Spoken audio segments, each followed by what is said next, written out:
Hello students, I am Mithilesh and welcome to the class of Engineers Physics. Today we are going to discuss about measurement और ये जो chapter आप देख रहे हो ये क्लास 7 ICSE बोर्ड स्टूडेंट्स के लिए है और जो बुक फॉलो की जा रही है वो है सेलिना पब्लिकेशन की बुक। सो बेसिकली आज हम लोग डिस्कस करेंगे मेजरमेंट के बारे में और कोशिश करेंगे कि जितना ज़्यादा टॉपिक कवर अप हो पाए यहाँ पर, right. So let us have a discussion one by one about this.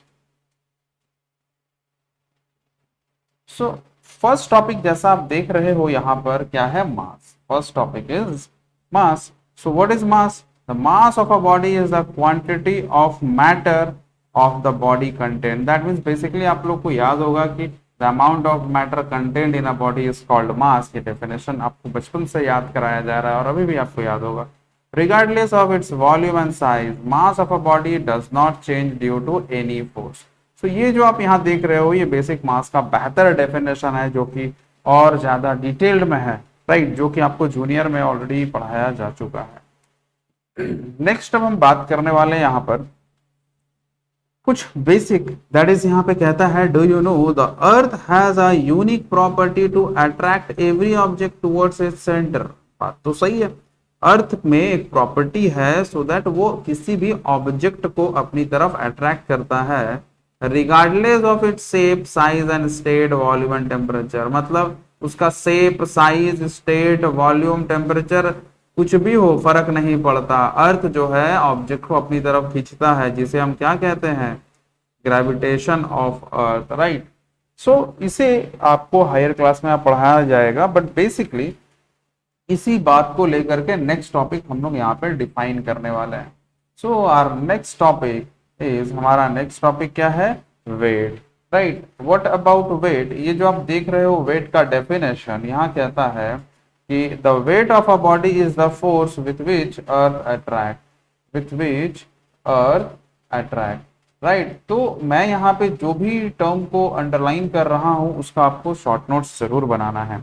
ये डेफिनेशन है वेट का, the weight of a body is the force with which earth attract the body towards its centre. It is the measure of force, right. Actually force को ही major यहाँ पर किया जा रहा है, राइट। तो चलिए देखते हैं। It is a measure of force of gravity of earth acting on the body. It always acts vertically downward. ये हमेशा वर्टिकली डाउनवर्ड काम करेगा, ठीक है। तो ये जो पॉइंट है ये सब आपको नोट डाउन करना है। यहाँ पे एक इंपॉर्टेंट पॉइंट है याद रखने के लिए बोला जा रहा, मास और वेट जो है ये सेम नहीं है। मास क्या है, मास कांस्टेंट है, mass remains constant and has a same value at different places. मतलब कि किसी ऑब्जेक्ट का मास अगर 10 केजी है तो उसका मास हमेशा ही 10 केजी रहेगा, आप उसको किसी भी प्लेस पे लेके चले जाओ। लेकिन उसी ऑब्जेक्ट का वेट जो है वो वैरी कर जाएगा place to place. Weight however varies from place to place. The value of weight depends on the location of the body in the gravitational fields of the earth और other heavenly bodies. मतलब कि body को किस location पे रखा गया है field का, उस पर डिपेंड करेगा, ठीक है।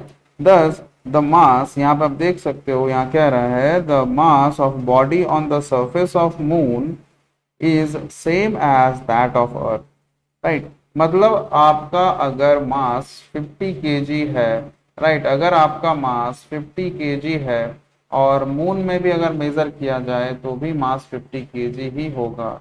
लेकिन अगर वेट मेजर किया जाए मून में तो वेट जो है वो डिफरेंट हो जाएगा, राइट। तो ये चीज आपको थोड़ी समझनी पड़ेगी और आपको यहाँ पे एक सर्टेन पॉइंट भी यहाँ पे एक्सप्लेन किया जाएगा। आप देखो यहाँ पे that the mass of the body on the surface of moon is same as that of earth, but the weight of body on the surface of moon is about 1/6 of the weight of the measured weight as measured on the earth। मतलब आपका जितना wait है अर्थ में उसका 1/6 wait जो है वो moon में रहेगा। मतलब 600 न्यूटन आपका वेट है तो 100 न्यूटन जो वेट है वो मून में रहेगा। यही रीजन है कि अगर आप मून में जाके आप जंप करोगे तो ज्यादा हाई जंप और ज्यादा लॉन्ग जंप भी कर पाओगे। राइट। सो आई गेस आपको ये टॉपिक बहुत बेहतर तरीके से समझ में आ गया होगा। So let us move to the next section, unit of mass की बात करते हैं। सो यूनिट ऑफ मास क्या है भाई, किलोग्राम है। ठीक है, तो ऐसा आपको पता है according to the standard international system that is SI system, the unit of mass is kilogram, जिसको केजी से रिप्रेजेंट करते हैं, और सीजीएस में क्या है, ग्राम। तो ये 1 किलोग्राम को डिफाइन कैसे करेंगे, 1 kilogram is the mass of 1 liter, that is 1000 ml of pure water at 4 degree Celsius.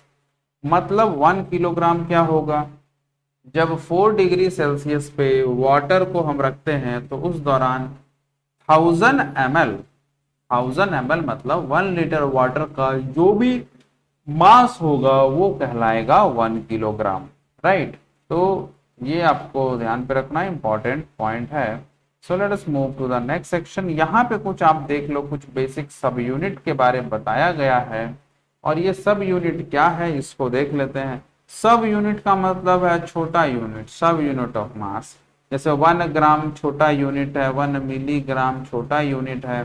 तो भाई 1 ग्राम में 10⁻³ kg, 1 मिलीग्राम में 10⁻⁻6 kg। तो ये जो आप देख रहे हो यहाँ पर, ये हमारा है सब यूनिट। वही अगर हम लोग बात करें कि भाई हायर यूनिट ऑफ मास, ठीक है, या बिगर यूनिट ऑफ मास, वो क्या है, क्विंटल है और मेट्रिक टन है। 100 kg को हम कहते हैं, 100 kg को 1 क्विंटल कहते हैं, और 1000 kg को 1 मेट्रिक टन कहते हैं। राइट, अब बात आती है कि बहुत छोटा छोटा पार्टिकल है तो क्या करेंगे भाई, फंडामेंटल पार्टिकल लाइक प्रोटॉन है, न्यूट्रॉन है, इलेक्ट्रॉन है, इसको एक्सप्रेस करने के लिए एएमयू का इस्तेमाल करते हैं, जिसको हम एटॉमिक मास यूनिट कहते हैं। और ये जो आप एएमयू देख रहे हो, इसको शॉर्ट में हम स्मॉल यू भी कहेंगे। और आप देख रहे हो 1 U का वैल्यू कितना है, 1.66 इंटू 10⁻⁻27 kg। तो ये जो फैक्टर्स है, मतलब जो वैल्यूज है, वो आपको थोड़ा सा कहीं ना कहीं याद रखना तो पड़ेगा ही। राइट, अब आप देखो मेजरमेंट ऑफ मास के बारे में यहाँ पे बताया गया है। Remember these weights have a different measuring meaning than the term weight as used in physical, अच्छा यूज इन फिजिक्स। यहाँ पे ये बताया गया है कि we measure mass of object by comparing it with a standard mass generally called weight. ठीक है, हम लोग नॉर्मली वेट जो है वो को रिलेट करते हैं डायरेक्टली मास से, कि भाई मास और वेट बराबर है। फिजिक्स का तो यहाँ बराबर है नहीं। ठीक है, सो बेसिकली जैसे हम जाते हैं भाई, बोलते हैं कि भाई हमको 10 kg का आप राइस दे दीजिए। ठीक है, वजन कितना होना चाहिए, हम लोग क्या बोल देते हैं यहाँ पे, हम लोग कि भाई उसका वेट कितना होना चाहिए, 10 kg वेट होना चाहिए। तो ये हम लोग कॉमन बोल चाल की भाषा में बोल देते हैं, बट बेसिकली फिजिक्स के अकॉर्डिंग वेट अलग चीज है, मास अलग चीज है। ठीक है, तो बेसिकली हम लोग बीम बैलेंस का इस्तेमाल करके क्या करते हैं, मास को मेजर करते हैं, वेट को नहीं मेजर करते हैं हम। We measure mass of a body with the help of balance. There are several kinds of balance such as beam balance, जो तराजू जिसको बोलते हैं beam balance, a physical balance, a platform balance, a digital balance, a weighing scale. Right, so normally we use beam balance to measure mass. Normally क्या होता है, हम लोग भाई मास को मेजर करने के लिए बीम बैलेंस का ही जनरली इस्तेमाल करते हैं। राइट, सो अब बात करते हैं बीम बैलेंस क्या है। देखो अब आपको दिखेगा बीम बैलेंस, ये दिख रहा है डायग्राम में आपको। एक तरफ भाई क्या है, वो बटखरा रख दिया गया है, और एक तरफ कुछ इंग्रेडिएंट जैसे लिखा है, भाई कुछ भी यहाँ पे ले सकते हैं, राइस ले सकते हैं, शुगर ले सकते हैं। तो चलिए इसको हम थोड़ा सा देखते हैं बीम बैलेंस का क्या हिसाब किताब। इसमें क्या होता है कि स्ट्रेट रॉड होता है मेटल का, two pan equal in mass are suspended at the end of rod by means of string or iron chain of equal length and mass। ये जो आप देख रहे हो ये पूरा रॉड है, ये पूरा क्या है, ये पूरा रॉड है। ठीक है, इसमें यहाँ पे ये बीच का जो नीडल देख रहे हो, this is a pointer. Pointer से ही हम पता करते हैं कि बराबर हुआ या नहीं हुआ। ठीक है, यहाँ जो आप 3 अलग अलग धागा देख रहे हो, लाइन देख रहे हो, थ्रेड देख रहे हो, ये क्या है, ये स्ट्रिंग हो सकता है या आयरन का बना हुआ चेन हो सकता है, जैसा आप यहाँ पे देख रहे हो। और इसका मास, लेंथ, वो सब बराबर होना चाहिए। ठीक है। तो चलिए अब आगे हम देखते हैं यहाँ पर प्रिंसिपल ऑफ बीम बैलेंस क्या है। प्रिंसिपल ऑफ बीम बैलेंस भाई दोनों साइड जो है वो बराबर होना चाहिए, पॉइंटर मिडिल पे आना चाहिए। ठीक है, इसी को लेकर आपको एक मोमेंट के बारे में बताया जाएगा क्लास 9 में, मोमेंट ऑफ फोर्स के बारे, 9 और 10 में। ठीक है, so principle of beam balance, according to principle of beam balance, two bodies of equal or same mass would secure a balance on the beam balance having arms of equal length of pan and pan of equal masses। ये हमारा जो है ये principal of beam balance है कि अगर ये pan का वेट सेम है, मास सेम है, और यहाँ पर इक्वल लेंथ का, यहाँ पर सेम मटेरियल का बना अगर हम लोग ये ले लेते हैं थ्रेड, ठीक है, तो भाई ये अगर बैलेंस हो जाता है इक्वल, ठीक है, तो हम कहेंगे कि सेम मास है। तो यही हमारा प्रिंसिपल है बीम बैलेंस का। नेक्स्ट हम बात करने वाले हैं characteristics of true beam balance. ये पॉइंट इंपॉर्टेंट है जो कि एग्जाम पॉइंट ऑफ व्यू से भी कहीं ना कहीं इंपॉर्टेंस रखता है। What are the character of true beam balance. True beam balance का क्या कैरेक्टर है, इसका both arm must be of equal length, इसका दोनों आर्म जो है इक्वल लेंथ का होना चाहिए। दूसरा point, both the pans must be of equal मास, दोनों पैन का मास इक्वल होना चाहिए। तीसरा क्या है, on lifting up the beam balance without putting anything on either pan the rod should be horizontal and the pointer vertical.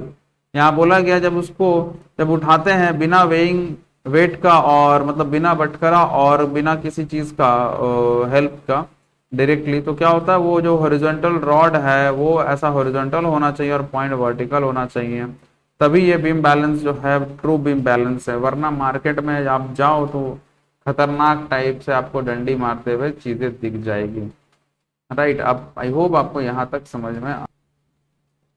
Next अब हमें जानने की जरूरत है वर्किंग ऑफ बीम बैलेंस के बारे में। तो वर्किंग ऑफ बीम बैलेंस के बारे में आपको मस्त टाइप से कहानी दिया हुआ है, ये डायग्राम आप देख लो, ये ग्रॉसरस बैलेंस है, जनरली शॉप में आपको मिल जाता है। सो बात करेंगे यहाँ पर यूनिट ऑफ वेट के बारे में, जो जो इंपॉर्टेंट पॉइंट है वो मैं डिस्कस कर दे रहा हूँ यहाँ पे। The unit of weight, weight का यूनिट क्या होगा, न्यूटन होता है। वेट का यूनिट क्या होता है, न्यूटन होता है, और 1 न्यूटन में 10⁵ डाइन होता है। ठीक है, अब वेट को जनरली हम लोग केजीएफ, ठीक है, और जीएफ में भी हम लोग मेजर कर सकते हैं।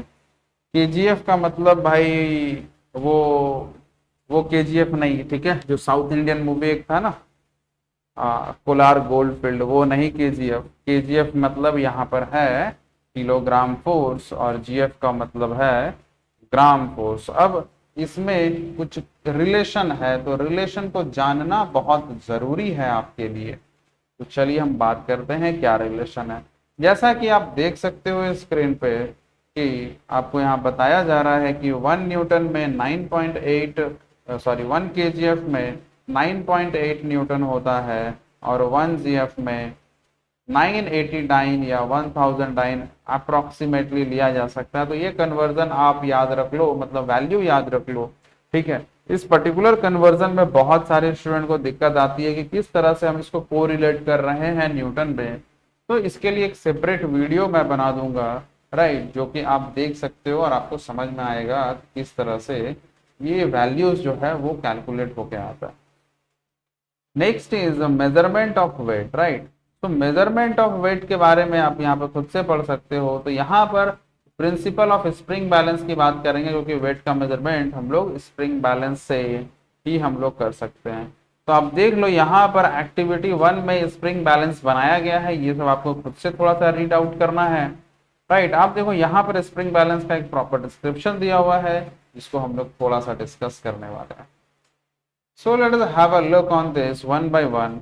तो भाई यहाँ पर ये फिक्स सपोर्ट होता है, ये स्प्रिंग है, और यहाँ पर ये रॉड है, और यहाँ हुक है। ये हुक में किसी ऑब्जेक्ट को हम फंसाते हैं, मतलब लोड डालते हैं। तो ये तो भाई अंदर का मटेरियल ऐसा दिख गया। अब इसमें बाहर में कुछ ऐसा दिखता है, बाहर से देखोगे तो ये ढका हुआ रहता है, और यहाँ पे स्केल बना रहता है, 0 100 200 3 4 5 6 700, और बाहर का जो है मेटालिक केस है, ठीक है। और ये जो आप छोटा सा जो ओपनिंग देखते हो उसी को स्लिट बोलते हैं, और कुछ नहीं है यहाँ पर। जब कोई भी ऑब्जेक्ट यहाँ पर हैंग नहीं किए, सस्पेंड नहीं किए, no object is suspended on the hook, the spring balance reach zero. तो स्प्रिंग बैलेंस का जो पॉइंटर है वो भाई कहाँ पे है, वो तो जीरो में है। कहाँ है, जीरो में है, ठीक है। लेकिन जैसे ही एक ऑब्जेक्ट हम यहाँ पर लगा दिए, ये ऑब्जेक्ट, तो अब देखो स्प्रिंग बैलेंस का पॉइंटर कहाँ पे आ गया, 300 में आ गया, 300 में आ गया। तो 300 GF जो है इसका वेट हो गया।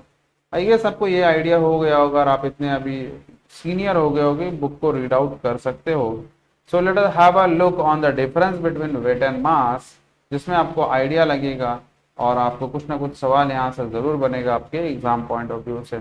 मास क्या है, it is the quantity, it is the quantity of matter content in a body. But what about force, but what about weight, it is the force with which the body is attracted towards earth, मतलब अर्थ कितना attract कर रहा है उस पे। मास जो है कभी भी जीरो नहीं हो सकता, can never be zero, but weight जो है वो जीरो हो सकता है कब, जब जी का वैल्यू जीरो होगा। मास एक स्केलर क्वांटिटी है और वेट एक वेक्टर क्वांटिटी है। और मास को मेजर करने के लिए बिम बैलेंस या फिजिकल बैलेंस का इस्तेमाल हम करते हैं, और वही वेट को मेजर करने के लिए स्प्रिंग बैलेंस का इस्तेमाल करते हैं। मास का ऐसा यूनिट किलोग्राम है और वेट का ऐसा यूनिट न्यूटन है।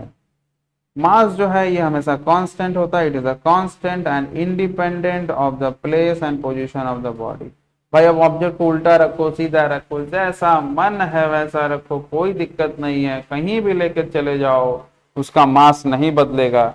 लेकिन भाई अगर आप कहीं भी लेके चले जाओगे तो उसका वेट वैरी करेगा, it varies from place to place and also depend on g, ठीक है, मतलब ग्रेविटी पे डिपेंड करता है। तो ये फंडामेंटल आपको अभी तक क्लियर हो गया होगा I guess. So let us have a look on the next section.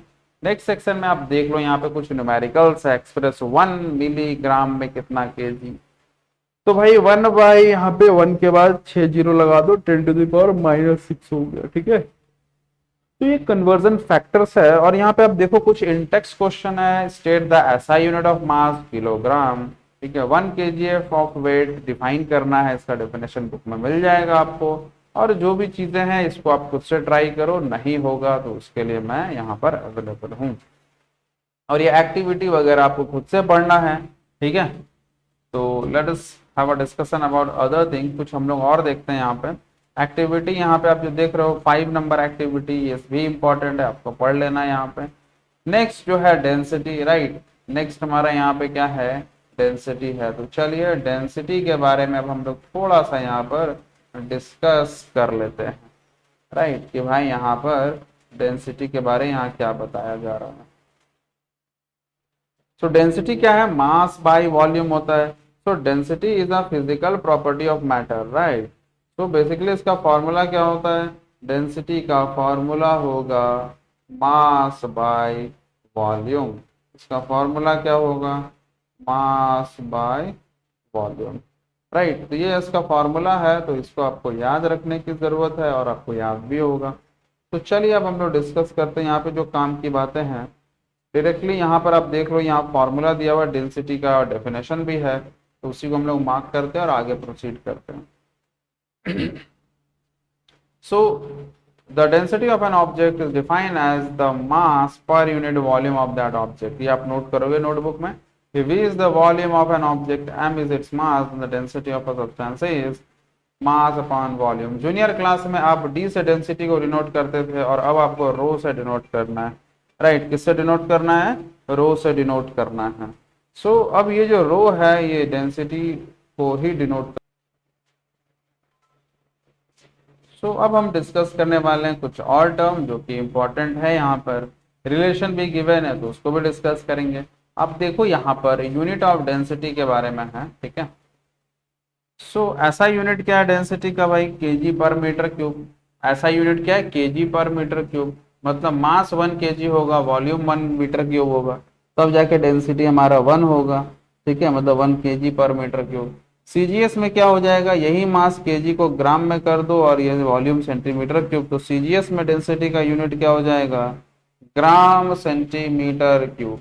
तो ये यूनिट तो पता चल गया, लेकिन अब हमें जानने की जरूरत है इन दोनों में क्या रिलेशन है और कैसे कन्वर्जन हम लोग करेंगे। अब देखो पहली बात, 1 kg मीटर क्यूब जो है उसको ऐसा लिख सकते हैं, और हमें पता है 1 kg में कितना ग्राम होता है, 1000 ग्राम। और ये मीटर क्यूब का मतलब क्या है, 3 मीटर मल्टीप्लाई है, तो 1 मीटर के लिए 100 सेंटीमीटर, दूसरे फिर और 1 मीटर के लिए फिर 100 सेंटीमीटर, इसके लिए 100 सेंटीमीटर। तो अब देखोगे यहाँ से ये 2 और 1 3 0 कट कर देंगे ऐसे करके, तो बचेगा कितना, यहाँ पे 3 0 बच गया, तो 1/1000 आ गया यहाँ पर। तो ओवरऑल हमारा आ गया 1000 kg पर मीटर क्यूब इज इक्वल्स 1 ग्राम पर सेंटीमीटर क्यूब।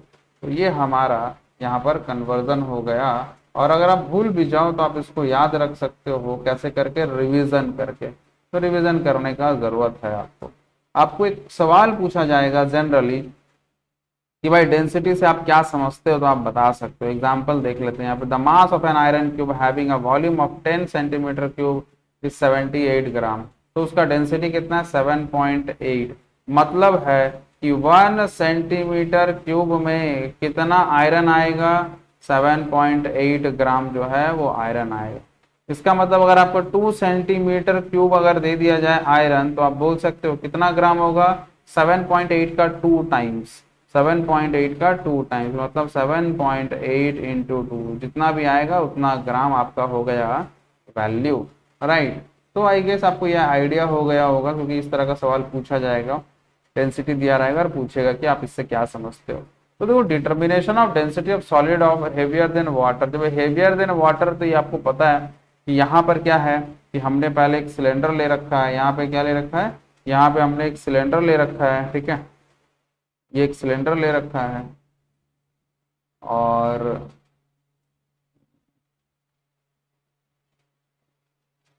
इसमें क्या है कि पहले हमने देखा वाटर कितना फिल किया हुआ है, अब क्या होता है कि हम इसमें थ्रेड का यूज करके स्टोन डालते हैं, अब फिर देखते हैं वॉल्यूम कितना चेंज हुआ है। अब इन दोनों का जो डिफरेंस आएगा, ठीक है, जितना ml रहेगा उतना ही हमारा वॉल्यूम होगा इस पर्टिकुलर स्टोन का, राइट। आई गेस आपको ये बात समझ में आ गई होगी।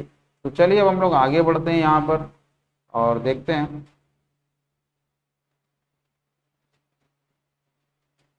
और इसी तरीके से आप देखो यहाँ पे V2 माइनस V1 किया गया, कुछ और नहीं, इसको आप बैठ के पढ़ो एकदम, ठीक है। इतना जान लो माय डियर स्टूडेंट्स की बुक ही है जो अल्टीमेटली आपको हेल्प कर सकता है। Book is the best, right. Book को रीडिंग करना ही होगा, आपको समय देना होगा, बिना समय दिए काम नहीं बनने वाला। You have to give your important time. तो चलिए अब देखते हैं, यहाँ पे एक एग्जांपल है, a piece of iron of volume 30 centimetre cube has a mass of 234 gram. आपको मास दे दिया है, वॉल्यूम दे दिया है, डेंसिटी पूछ रहा, निकाल लो। मास है, वॉल्यूम है, डेंसिटी क्या होता है, मास बाय वॉल्यूम, बस सिंप्लीफाई किया, डिवाइड करके आंसर आ गया 7.8 सेंटीमीटर क्यूब, राइट, पर सेंटीमीटर क्यूब। तो इस तरह से हमारा यहाँ पर आंसर मिल गया। नेक्स्ट आप देख लो, यहाँ पर कहता है क्या है, यहाँ कहता है कि भाई 10 सेंटीमीटर क्यूब, मतलब वॉल्यूम दे दिया है, और सिल्वर वेट से इतना, मास दे दिया है, तो केजी पर मीटर क्यूब में निकालना। तो आप पहले बना लो, उसके बाद फिर कन्वर्जन फैक्टर लगा देना। तो भाई देखो, मास और वॉल्यूम का रेशियो 10.3 ग्राम पर सेंटीमीटर क्यूब, और आपको बताया गया कि 1 ग्राम सेंटीमीटर क्यूब में क्या होता है, 1000 kg पर मीटर क्यूब। तो भाई ये 10,300 हो गया ऐसे। या फिर आप पहले ही कन्वर्ट कर सकते हो, जिसमें आप सुटेबल खुद को फील करते हो, आप कर सकते हो। That will be based on the choice. और यहाँ पे कुछ एग्जांपल्स के न्यूमेरिकल है, ये आपको खुद से कवर अप करने हैं। नेक्स्ट अब हम बात करने वाले हैं रिलेटिव डेंसिटी। देखो, रिलेटिव डेंसिटी का मतलब है कि तुलना किया जाएगा, कंपैरिजन है यहाँ पर रिलेटिव डेंसिटी में। तो डायरेक्टली चलते हैं फॉर्मूला में और यहाँ पर हम लोग इसको समझते हैं। तो यहाँ पे जो बात कही जा रही है, relative density of a substance is defined as the ratio of density of a substance to the density of water at 4 degrees Celsius। और इसी को हम लोग स्पेसिफिक ग्रेविटी भी कहते हैं। तो रिलेटिव डेंसिटी क्या है, डेंसिटी ऑफ सब्सटेंस, जिस सब्सटेंस का रिलेटिव डेंसिटी निकालना है आपको, उसका density divided by density of water at 4 degree Celsius. तो यही हमारा होता है रिलेटिव डेंसिटी, ठीक है। तो इस तरीका से हम लोग इसको समझ सकते हैं। नेक्स्ट अब हम लोग यहाँ पे देखने वाले हैं कि इसको मास के टर्म में भी कम यहाँ पे हम लोग डिस्कस कर सकते हैं। कैसे? आप देखो, बहुत सिंपल है। डेंसिटी ऑफ सब्सटेंस क्या होगा? Mass by volume. वाटर का क्या हो जाएगा? Mass by volume. तो वॉल्यूम तो सेम ही है, यहाँ पे कट गया, क्या ही दिक्कत है? वॉल्यूम क्या है? सेम है, कट गया। तो ये रिलेटिव डेंसिटी मास के रेशियो में भी आ सकता है। मास of a certain volume of a substance and mass of same volume. जितना वॉल्यूम सब्सटेंस का लिए हो उतना ही वॉल्यूम आपको लेना है वाटर 4 डिग्री सेल्सियस पे। उसका मास निकालोगे और रेशियो कर दोगे तो ये आ जाएगा। राइट। तो अब आप देख रहे हो यहाँ पे डेफिनेशन भी एक मेंशन है, the ratio of mass of substance to the mass of same volume of water at 4 degree Celsius. Right. I guess आपको ये तो समझ में आ गया होगा। यहाँ देखो रिलेटिव डेंसिटी लिखा हुआ है, सारा आपको याद करने का जरूरत नहीं है। नेक्स्ट यहाँ पर determination of relative density of liquid. Right, इसको आप एक बार खुद से ट्राई कर लोगे, बहुत ही सिंपल है। जनरली क्या होता है, इसको स्किप कर दिया जाता है, ठीक है, क्योंकि एग्जाम में तो ये पूछेगा नहीं। नेक्स्ट यहाँ पर आप देख रहे हो कि भाई sinking and floating, most interesting and important topic. ये सिंकिंग एंड फ्लोटिंग जो है इसको हम लोग डिस्कस करने वाले हैं, वो भी अभी डिस्कस करेंगे सो दैट आज ही हमारा ये चैप्टर कवर अप हो जाए। सिंकिंग का मतलब, सिंक मतलब होता है डूबना, फ्लोट का मतलब होता है तैरना। तो यहाँ अपने को वही चीज करना है, ठीक है। तो when a solid object is placed over a liquid whose density is less than the density of object, the object will sink। ठीक है, मतलब किसी ऑब्जेक्ट का डेंसिटी ज्यादा है, लिक्विड का कम है, तो वो ऑब्जेक्ट डूब जाएगा। और वही ऑब्जेक्ट अगर वैसे लिक्विड में डाला जाए जिसका डेंसिटी खुद ज्यादा है, तो वो उसमें फ्लोट करेगा। ठीक है, तो बेसिकली यहाँ पर वही चीज कहा गया है। तो चलिए हम लोग डायरेक्टली मेन पॉइंट पे यहाँ आ जाते हैं। यहाँ कहता है कि a solid body will float on a liquid if its density is less than the density of liquid, while it will sink in a liquid if its density is more than the density of liquid। भाई देखो, जीवन का यहाँ पर बहुत बड़ा चीज बताया जा रहा है। मैं आप बताना चाहूंगा कि भाई you have to be mentally free. ठीक है, बहुत लोग ऐसे हैं जो कि काफी बर्डन ले लेते हैं स्टडी का, ये करना है, वो करना है, ऐसे करना, वैसे करना, कर कुछ नहीं रहे हैं, बस विचार कर रहे हैं, प्लान बना रहे हैं, तो उसमें काफी दिक्कत है। तो यहाँ वही चीज है भाई, जिसका डेंसिटी ज्यादा है वो डूब गया, जिसका डेंसिटी कम है वो फ्लोट हो रहा है और आगे निकल रहा है। तो आपको भी वर्क पे फोकस बहुत ज्यादा करने की जरूरत है। Yes of course planning is also important, but work करना बहुत जरूरी है। नेक्स्ट आप देख सकते हो यहाँ पे वही बात कही गई है कि आयरन नीडल, यहाँ आप देख रहे हो ये जो आयरन नीडल है वो क्या है, वो डूब रहा है। Iron needle sink in water but not an iron ship. Iron का बना हुआ बड़ा सा जहाज नहीं डूब रहा है, लेकिन आयरन नीडल डूब जा रहा है। सोचने वाली बात है यहाँ पे। तो इसका भी आंसर आपको बहुत जल्द मिल जाएगा, ठीक है, बहुत जल्द आपको साथ डिस्कस किया जाएगा। अगर यहाँ पर फ्लोटेशन का पूरा कॉन्सेप्ट होगा तो ही आपको समझ में आएगा, ठीक है। और ये फ्लोटेशन जो है, फ्लोटेशन का जो कॉन्सेप्ट है क्लास 9 में आपको पूरा थॉरोली पढ़ना इन डिटेल, बहुत मजा आएगा उसमें, ठीक है। तो चलिए हम लोग आते हैं यहाँ पे एप्लीकेशन ऑफ फ्लोटेशन में और इसको देखते हैं यहाँ क्या कह रहा है एप्लीकेशन ऑफ फ्लोटेशन में। It is easier for a man to swim in sea water than a fresh water. Important है यहाँ पे आपका मल्टीपल चॉइस क्वेश्चन, मतलब बहुत सारा शॉर्ट क्वेश्चन एक्चुअली यहाँ से बनेगा। It is easier for a man to swim in sea water than in fresh water because the density of sea water is greater than the density of fresh water due to dissolved salt। जो भी सी water है, समुद्र के पानी में बहुत सारे salt होते हैं भाई। अब उसके वजह से उसका डेंसिटी बढ़ जाता है। अब उसका डेंसिटी जब बढ़ गया तो जाहिर सी बात है उसमें तैरना थोड़ा आसान हो जाएगा, ठीक है। तो यही बताया गया है। Next point, since the density of ice is less than that of seawater, an iceberg float in the seawater with a small part outside its part hiding inside the water may be dangerous for any boat or ship sailing in water। यहाँ पे ये कह रहा है कि ice का density जो है वो कम होता है सी वाटर से, जिसके वजह से ये फ्लोट तो कर रहा है, लेकिन जो आइसबर्ग है उसका जो बॉटम पोर्शन है, ठीक है, आइस जो है उसका जो बेस है वो पानी के अंदर छुपा हुआ है, और वो बहुत खतरनाक होता है भाई शिप वगैरह के लिए, बोट वगैरह के लिए। भाई टाइटैनिक तो आपने देखा होगा कि टाइटैनिक का भाई क्या हो गया, क्यों हो गया, तो बस वही बात है यहाँ पर। चलिए नेक्स्ट जो आप देख रहे हो यहाँ पर, यह हाइड्रोमीटर की बात कर लेते हैं। हाइड्रोमीटर, हाइड्रोमीटर क्या है? A hydrometer is a device specially design to float on liquid. ये एक इंस्ट्रूमेंट बनाया गया है स्पेशली ताकि ये वाटर पे, मतलब लिक्विड पे एक्चुअली फ्लोट कर सके, ठीक है। It is a device use for measuring the relative density of liquid. तो किसी भी लिक्विड का रिलेटिव डेंसिटी मेजर करने के लिए, राइट। ये इंस्ट्रूमेंट है, इसके बारे आप देख लो। Its lower bulb is weighted with a lead shots और mercury which make it float vertically in a liquid, right. इसका जो बॉटम है वहां पर क्या है, लेड शॉट या मर्करी लगा दिया जाता है जिसकी वजह से स्ट्रेट फ्लोट करता है। और इसमें देखो मार्किंग भी है, यहाँ पर कुछ मार्किंग किया हुआ है, ये डैश डैश डैश डैश जो दिया हुआ है ये ग्रेजुएशन किया हुआ है। ग्रेजुएशन मतलब ग्रेजुएटेड है, ठीक है, वो बैचलर डिग्री मत समझ लेना, ठीक है। यहाँ पे मार्किंग किया हुआ है ताकि हम मेजर कर सके।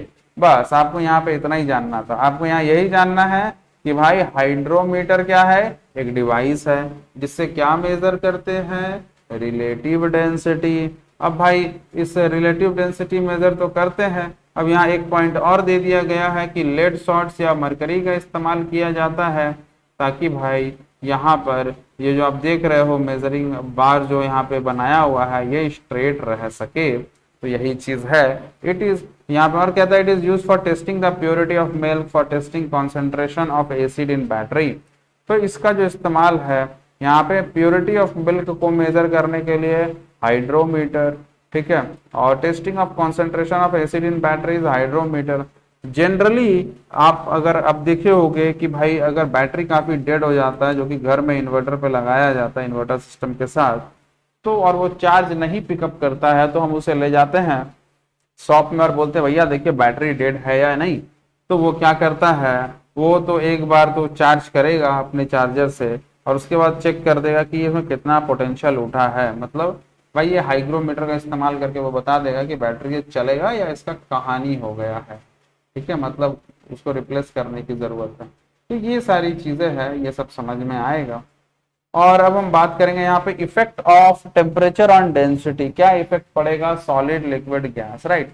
ये देखो ये एक ना पूरा सा थियोरेटिकल पोर्शन है, तो मैं ये चाहूंगा कि इसे आप एज अ होमवर्क समझो और इसको आप 1 by 1 रीडिंग करो, ठीक है। जब आप 1 by 1 इस सेक्शन को रीड आउट करोगे तो आपको बहुत सारा आइडिया खुद ब खुद यहाँ पर मिल जाएगा, राइट। बहुत सारा चीज है, इस एंड वाले सेक्शन को लीव नहीं करना, छोटा छोटा पॉइंट यहाँ पे बताया गया होगा। नेक्स्ट यहाँ पर आप देख लो ये टेस्ट योर सेल्फ है, ठीक है, बहुत सारा आंसर ऑलरेडी इसमें मेंशन होगा, बहुत सारा बुक में मिल जाएगा। और यहाँ पर न्यूमेरिकल है, हालांकि आई गेस इस न्यूमेरिकल का वीडियो मेरे को लगता है यूट्यूब में मैंने डाला होगा, एक बार और मैं न्यूमेरिकल का फ्रेश वीडियो बना करके अपडेट कर दूंगा। ये जो सेक्शन है रिकैपिटुलेशन जो है ये मोस्ट इंपॉर्टेंट है, रिवीजन के लिए आप इसमें बहुत सारी चीजें ऐड कर सकते हो। सो बेसिकली जो है आज हम लोगों ने क्या करा, आज हम लोगों ने बेसिकली चैप्टर 1 को कंप्लीट कर लिया, जो कि मेजरमेंट है। ये चैप्टर जो है class 7 ICSC board concise physics Selina publication के बुक से लिया गया, राइट। सो अब बात ये आती है कि भाई यहाँ पर ये जो चैप्टर डिस्कस हो गया है, तो अब आपको करना क्या, आपको नोट्स प्रिपेयर करना और उसका रिवीजन करना है, बहुत ही इंपॉर्टेंट है। Apart from that you need to attempt some numerical, जो कि फॉर्मूला इस्तेमाल करके बनाया जा सकता है, और हम न्यूमेरिकल भी अपडेट करने वाले हैं, ठीक है। तो उसके लिए भी बिल्कुल भी चिंता नहीं करना है आपको। अब हम बात करते हैं यहाँ पे कुछ बेसिक्स के बारे में, और जो कि थोड़ा जरूरी है। अगर आप या आपके फैमिली में, रिलेटिव्स में, मोहल्ले में, परिचय में अगर क्लास 6, 7, 8 के स्टूडेंट जो कि आईसीएसई बोर्ड में पढ़ रहे हैं फिलहाल, और अगर वो चाह रहे हैं कि उनको फिजिक्स, राइट, फिजिक्स के अलावा केमिस्ट्री और मैथ, मैथ की वीडियोस वगैरह मिल जाए तो आप इंजीनियर्स फिजिक्स एप्लीकेशन डाउनलोड कर सकते हो। Engineers physics, right. ये आप एप्लीकेशन आप डाउनलोड कर सकते हो, इसका लिंक डिस्क्रिप्शन में है। और आप जस्ट साइन अप करके क्लास 6, 7, 8 पे आप एनरोल हो जाइए, क्योंकि इसमें क्या है, इस ऐप में आपको तीनों सब्जेक्ट का कंटेंट मिलेगा। ठीक है, कब से? 10 जून से, राइट। मतलब आज तो 9 तारीख हो ही गया, कल से ही और भी सब्जेक्ट का वीडियो यहाँ पर अपडेट कर दिया जाएगा, राइट। और फिजिक्स की वीडियो जो है इंजीनियर्स फिजिक्स चैनल पे अपडेट की जाएगी और वहां पे भी अपडेट रहेगा। और अगर आप क्लास 9 में पढ़ रहे हो, क्लास 10 में पढ़ रहे हो, तो आप ये फिजिक्स, केमिस्ट्री और मैथ का लाइव क्लासेस ले सकते हो, लाइव क्लासेस ले सकते हो। ठीक है, तो ये भी है अगर आप क्लास 9 और 10 में पढ़ रहे हो तो। और बहुत जल्द जो है फिजिक्स के सारी वीडियोस एज आई कोटेड कि भाई वो यूट्यूब पे भी आएगा, तो कंप्लीटली आने वाला है, राइट। और अगर आप वेबसाइट विजिट करना चाहते हो तो आप ऐसे आप लिंक पे जा सकते हो, www.engineersphysics.in, इसका भी लिंक जो है डिस्क्रिप्शन में गिवन है, right. So my dear students, if you like the content which I am providing, if you like the explanation which I give, तो आप हमारे चैनल पे बने रह सकते हैं और अपने स्टूडेंट्स, मतलब अपने जो फ्रेंड सर्कल है उसके साथ शेयर कर सकते हैं। और एक बात मैं यहाँ पे एट द एंड ये कहना चाहूंगा कि अगर आप मुझसे जुड़ करके यहाँ पर फ्री ऑफ कॉस्ट या पेड कैसे भी पढ़ रहे हो, तो बुक जरूर रीड आउट करें। कुछ भी मैं लीव यहाँ कर रहा हूँ तो कुछ सोच करके, ताकि जब आप उसे रीड आउट करो तो वो आपके माइंड को प्रॉपर वे में स्ट्राइक करे और आपको लगे कि वाह ऐसा भी होता है। इसीलिए भाई मेरे सजेशंस को आप सिंसियरली थोड़ा सा आप देख सकते हो, अगर आप चाहते हो तो अपने आप को अपग्रेड करना। So my dear students, stay tuned with the channel engineers physics if you like the video. Thank you.